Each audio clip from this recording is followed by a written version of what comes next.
यहाँ पर कहता है एक्सेस टू सर्वर रूम। अब यहाँ पर ये सारी कहानी बता रहा है और यही चीज़ें लिखी हुई हैं भाई, बायोमेट्रिक लगवा दें, कार्ड लगवा दें, और बहुत ही कोई नासा का सिस्टम है तो रेटिना स्कैन है, और ये सारी चीज़ें हो सकती हैं। इसके बाद क्या है, पासवर्ड्स। पासवर्ड का उसूल याद रख लें। एक चीज़ बता रहा हूँ आपको, इसमें तो इतनी सारी बात की है ना, मैं पासवर्ड का एक उसूल बता रहा हूँ। Password is just like your toothbrush. क्या है? Just like your toothbrush. क्या मतलब? भाई हर टूथब्रश हर 3 महीने में बदलना होता है, मिनिमम में ना, 3 महीने में बदलना होता है, और अपना किसी को देते नहीं है। सिंपल। अपना पासवर्ड भी किसी को नहीं देते, अपना टूथब्रश भी किसी को नहीं देते, और टूथब्रश भी बदलना होता है और पासवर्ड भी बदलना होता है। और आम तौर पर हमारे यहाँ पर पासवर्ड कैसे रखा जाता है, सोनू 123, अपनी डेट ऑफ बर्थ डाल के 123, ऐसा नहीं है। पासवर्ड हमेशा इतना कॉम्प्लेक्स होना चाहिए कि आपके पास जो है कोई एक्सेस करना चाहे तो वो ना कर सके, उसके लिए इजीली गेस ना कर सके।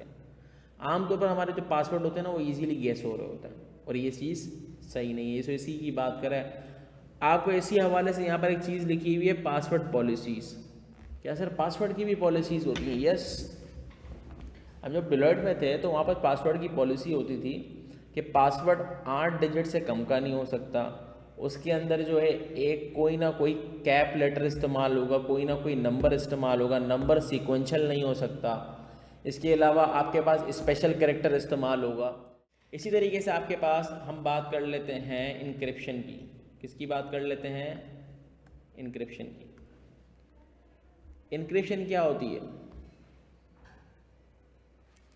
इनक्रिप्शन का मतलब होता है कि जो आपका डेटा होता है उसको स्पेशल टेक्नोलॉजी यूज़ करके एक इस तरीके से कोड कर दिया जाए कि जब कोई डिक्रिप्ट करे, जब तक दूसरे बंदे के पास डिक्रिप्शन की ना हो वो उसको डिक्रिप्ट ना कर सके। नहीं समझ में आया? आपके पास एक बॉक्स है, उसमें इन्फॉर्मेशन है, आपने इन्फॉर्मेशन डाली, उसमें बॉक्स को पैक किया और चाबी से बंद कर दिया। वो चाबी आपके पास है, ठीक है, और ये चाबी जो है आपने बंद कर दिया, ठीक है। अब दूसरा बंदा जो है अगर वो उसको खोलना चाहे तो उसके पास वो चाबी होनी चाहिए। जब वो चाबी खोलेगा तो इन्फॉर्मेशन निकलेगी, वरना नहीं निकलेगी। ये जो आपने जिस प्रोसेस से किया उस प्रोसेस को कहते हैं इनक्रिप्शन, और जिस प्रोसेस से उसने खोला उसको कहते हैं डिक्रिप्शन। तो सर ये तो एक ही होता है ना? नहीं, ज़रूरी नहीं है। अगर ये दोनों यानी कि इनक्रिप्शन और डिक्रिप्शन की सेम हो, इसको कहते हैं पब्लिक इनक्रिप्शन, और जो इनक्रिप्शन और डिक्रिप्शन की अलग अलग हो, उसको कहते हैं प्राइवेट इनक्रिप्शन भी कहते हैं, ठीक है। अब इसमें यूज़ किया हुआ है, जैसे आपने अगर जब जाएंगे इंशाल्लाह तो आपको पता चलेगा एक चीज़ होती है बिटलॉक, फायरवॉल। आपने देखा आपका लैपटॉप है, आपका लैपटॉप खो गया, आप कहेंगे सर मेरा डेटा तो मैं वाइप आउट हो जाएगा, वो विंडो करेगा तो सब उड़ जाएगा। भाई कुछ नहीं उड़ता। मैं आपको बात बताऊं कि हम लोग जब हम लोग वो क्या कहते हैं वो कर रहे होते थे, फॉर्म में थे, तो हमारे ड्राइव है ना बिट लॉकर से लॉक्ड होते थे। बिट लॉकर का कमाल ये है कि अगर आपको पासवर्ड नहीं पता या आपके पास रिकवरी की नहीं है उसकी, आप उल्टे लटक जाओ, आप उस हार्ड ड्राइव को नहीं खोल सकते, खोल ही नहीं सकते हार्ड ड्राइव को। तो ये एक सिनेरियो होता था। तो इनक्रिप्शन ये होती है कि आप ऑफलाइन फाइल की भी इनक्रिप्शन होती है और ऑनलाइन फाइल की भी इनक्रिप्शन होती है। ऑफलाइन की सिर्फ नहीं होती इनक्रिप्शन, ऑनलाइन की भी होती है। एक तो ऑफलाइन फाइल है जिसको आपने इनक्रिप्ट कर दिया, पासवर्ड लगा दिया, ये सब चीज़ें, ये तो इनक्रिप्शन है की है। एक ये कि ऑनलाइन फाइल जा रही है तो दरमियान में भी तो कोई कर सकता है ना, ठीक है। आगे कहता है इम्प्लीमेंटिंग नेटवर्क फायरवॉल। फायरवॉल क्या होता है? आग की दीवार होती है। फायरवॉल एक ऐसे हार्डवेयर या सॉफ्टवेयर के इंस्ट्रूमेंट होते हैं जो अनऑथोराइज एक्सेस को क्या करते हैं? प्रिवेंट करते हैं।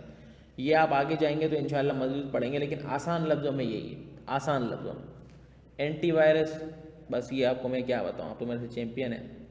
अब इसके बाद आ जाते हैं आईटी स्टैंडर्ड। अब देखिए आईटी स्टैंडर्ड में आपके पास क्या क्या आ जाता है? ISO 20001 फलाना, गवर्नमेंट फलाना, ये सारी चीज़ें। अब ये क्या है, देखिए आईटी स्टैंडर्ड क्या है इसको यूँ समझ लीजिए। अगर मुझे कोई कहे कि यार जनरल आईटी कंट्रोल्स क्या होते हैं, तो मेरी राय और होगी, किसी और की राय और होगी, किसी और की राय होगी। लेकिन अगर इसके लिए कोई स्टैंडर्ड बन जाए, देखिए ना रिपोर्टिंग आप लोग करते हैं ना IFRS से, क्यों करते हैं IFRS से? खुद से नहीं कर सकते क्या? नहीं सर, हर बंदा अपने जहन से करेगा तो वहाँ पर मसला आएगा। तो इसीलिए स्टैंडर्ड बनाने का मतलब ये होता है कि हर बंदा किसी मुख्तलिफ लोग और मुख्तलिफ जब अपना क्या बोलते हैं मुख्तलिफ अजहान के लोग जो रिपोर्टिंग में डिफरेंट इंडस्ट्री से ताल्लुक़ रखते हैं, वो मिल के कोई ऐसा स्टैंडर्ड डेवलप करते हैं जो प्रिंसिपली अलाइन हो जाए, ठीक है। दैट इज़ वाई हमारे स्टैंडर्ड्स आते हैं वजूद में, और फिर जो उसको स्टैंडर्ड्स को अडॉप्ट कर लेता है उसकी भी, क्योंकि ज़्यादातर मुल्क उसको अडॉप्ट कर रहे होते हैं तो उसकी वैसी वर्थ बढ़ जाती है, तो तमाम दुनिया में होगा तो फ़ायदा हो जाएगा।